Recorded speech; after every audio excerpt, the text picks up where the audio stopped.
fact, astonishingly, the president recently said that his daughters know that global warming is real and that the future generations will embrace this more so than the current generations, right out of Chairman Mao. The only difference is that in Mao's time, they took 10 and 12-year-old children and turned them into killers. They called them the Red Guard, and they had them kill their own parents, their own teachers. Anyone from the old generation was tortured and killed. Now, if you think I'm inventing this, just do a quick search on Mao Zedong, and you'll say, well, what does that have to do with Barack Obama? He's a nice Christian man. Is he? Is he a nice Christian man? Is that why he's flooding America with illegal aliens? Is that why he's flooding America with African Muslims in particular? Is that why he doesn't follow the law? Is that why he gets away with virtually anything, because he's a nice Christian man? Well, there's only one man speaking to this issue, and that's Donald Trump. But I don't want to go into the debates right now. I want to stick to this issue of Mao Zedong in America. And you have to study who were China's Red Guards to understand what's going on in Missouri right now. And you will see that the Cultural Revolution in China, which took place between 1966 and 1976, is occurring right now under the Maoist in the White House, Barack Hussein Obama. I've written about this in the most important book of your generation, Government Zero, and I strongly advise that you go and pick up a copy in a bookstore or download a copy wherever you can get one.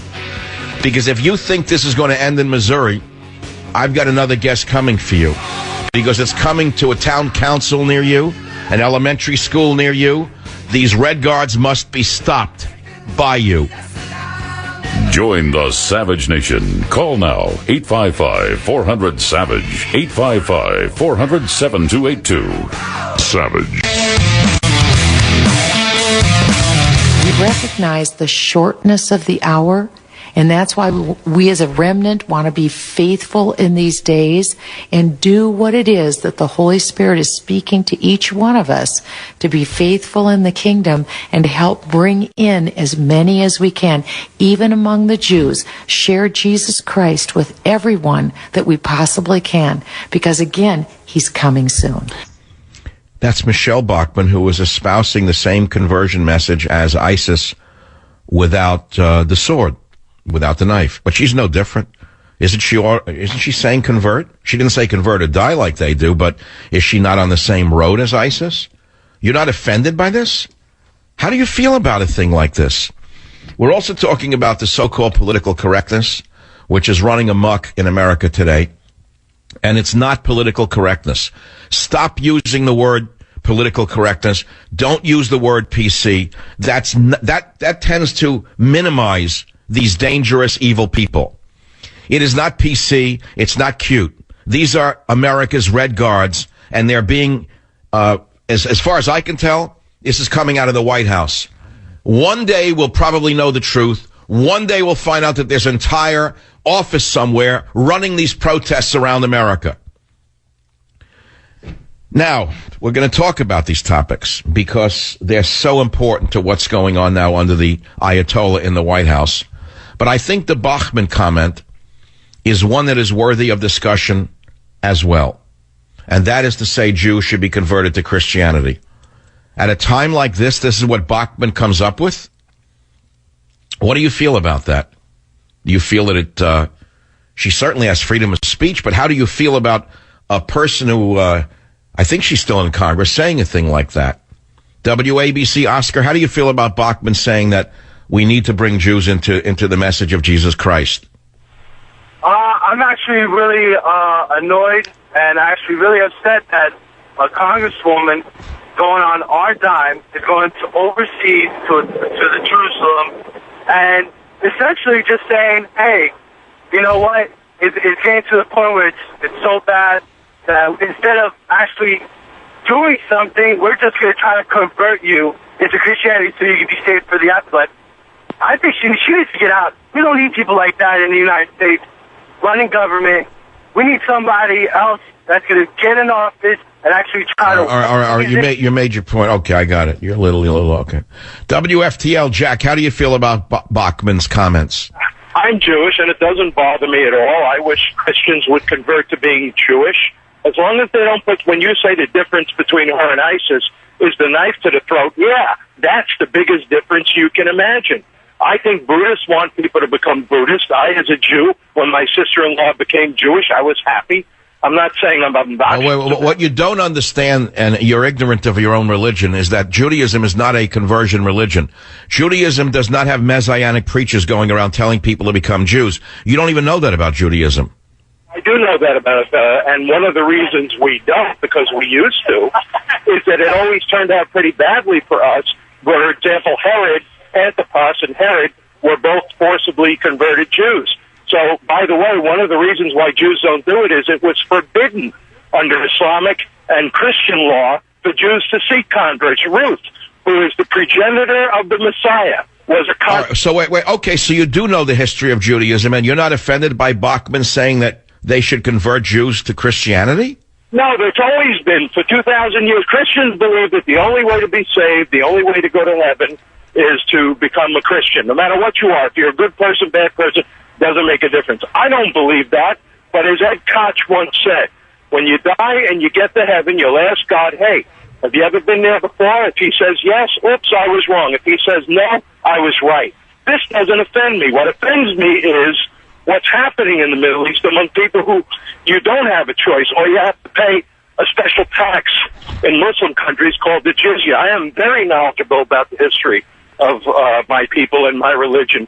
And this is nothing new. Don't you think Michelle Bachmann should have made a plea for ISIS to be eradicated from the earth, and that Obama should get off his throne and join Russia in snuffing them from the planet, instead of wasting her time and talking about converting Jews? I agree. I don't think it was... look, I've never thought that Michelle Bachmann was particularly intelligent, but this is nothing new. The difference today is in America, nobody forces you to become another religion. In Europe in the past, it was convert or die. If you look at the Spanish conquest of the New World... It's going on right now in Europe, by the way. I don't know if you read the story last week. I think it was on Breitbart, London. In the prisons in London, Muslims have taken over some prisons, and they're forcing non-Muslim prisoners to convert to Islam or pay the jizya tax. That's what's going on in the cowardly nation under this double talker, whatever his name is, Cameron. Do you know that? That's the real problem. Yeah, of course it's the problem. Because what's starting in the prisons will soon spread to the streets. It's convert or die. All right, Jack, you're a very knowledgeable guy, and I'm not giving you the litmus test of what your politics are, but I think your answer was so intelligent that I have to give you a Thanksgiving gift, only if you can name the book. Oh, Government Zero. And you haven't bought it yet? No. Look, I don't buy books anymore. I got too many in my home. So why didn't you download it as a Kindle? I don't. I'm old enough not to like reading electronically. I like a hand. Oh, so you don't read books and you don't read electronically, so you read nothing? No, I get the Wall Street Journal on the weekends. I got a doctorate kind of like you do. I read a lot, and I got a little burned out from it after the years, but I still go to the library and take... So you don't read. It's interesting. So you don't read. Well, that's very interesting. Maybe I'll stop writing. Maybe no one's reading anymore. All right, Jack. In any case, I'll send you a book that will have nothing between the covers. I'm going to see if I can get a special copy of Government Zero without any words in it for you. In fact, I think you can convert it to a thing that you cut open and put money in it. All right, look, let's get back to the serious issues here. And I do want to get back to China's Red Guards. I think it's a very important learning moment to see what these racist pigs on the Missouri campus are actually doing to freedom of speech. I want you to understand that you can be a racist pig of any race. Did you know that? And you got to throw their words back in their face. This is coming out of certain communities only. When you tell people to shut up, to get off your campus, throwing reporters off the campus, do you think that's limited to a certain race or a certain culture or a certain time? So you have to look back on who were China's Red Guards, and I explain it deeply in my book. It's so important for you to know that this revolution that occurred in China is occurring right now in America. And while Mao was doing it to enforce communist dogma, now pay attention to what I'm about to say to you. He wanted to rid China of the so-called four olds: old customs, old culture, old habits, and old ideas. If that didn't put a chill up your spine, then you are immune to learning anything. This cultural revolution wound up in the deaths of millions of Chinese. And guess who responded to Mao's call? Youths. And they formed groups known as the Red Guards, just as you're seeing on the Missouri campus, just as you're seeing on the once great Yale campus. They were made up first of students, ranging from as young as elementary school up to university students. And then, as Mao's killing cultural revolution gained momentum, younger workers and peasants joined the movement. And the Red Guards did what? They burned ancient books. They destroyed Buddhist temples. They destroyed Chinese antiques. They killed Pekingese dogs. Did you know that? They killed all the Pekingese dogs in China because Pekingese dogs were associated with the old imperial regime. And so very few of these dogs survived past the Cultural Revolution. They were killed by the Red Guards. The breed has become nearly extinct in its own homeland. Now, pay attention to the next one. Mao's Red Guards, very much like Obama's student protesters, publicly humiliated teachers, monks, former landowners, or anyone else suspected of being counter-revolutionary. You see this going on in the LA Times or the San Francisco Chronicle, where they're outing people who use too much water. You're seeing it with the goon squads on the campuses demanding that college presidents publicly apologize with handwritten notes. You don't understand history. I do. I'm paid to understand it. You're paid to walk around and enjoy yourself. I'm paid to suffer for your sins of ignorance. They humiliated anyone who disagreed with them. They humiliated publicly someone they called anyone who was a rightist, was paraded through the streets of their town with mocking placards hung around their necks. And in time, the public shaming became violent. People were beaten to death in the streets. Many Chinese committed suicide as a result of their ordeal. Do you understand what this social turmoil was? Do you know what it did to the intellectual and social life of China? Do you know what the vermin on the campuses are doing to the intellectual and social life of the United States of America? I hope you understand that what happened in China is happening now in America in baby form, and it's being orchestrated by Chairman Obama. Yes, you may think that it's about racism, but it has nothing to do with racism. It's about the left-wing agenda. They are messianic in their zeal. They are no different than ISIS in their desire to control dialogue. The only thing separating them from ISIS is a gun or a sword. You want to talk about that? WABC Stephen, you want to talk about the Missouri incident? Go ahead, please. Thank you, Michael. Appreciate your taking the call. And this is all based on my opinion that the University of Missouri, it's a university with a football team. It's not a football team with a university. I made that point yesterday. Since when did universities become a hostage to the idiots on the ball teams?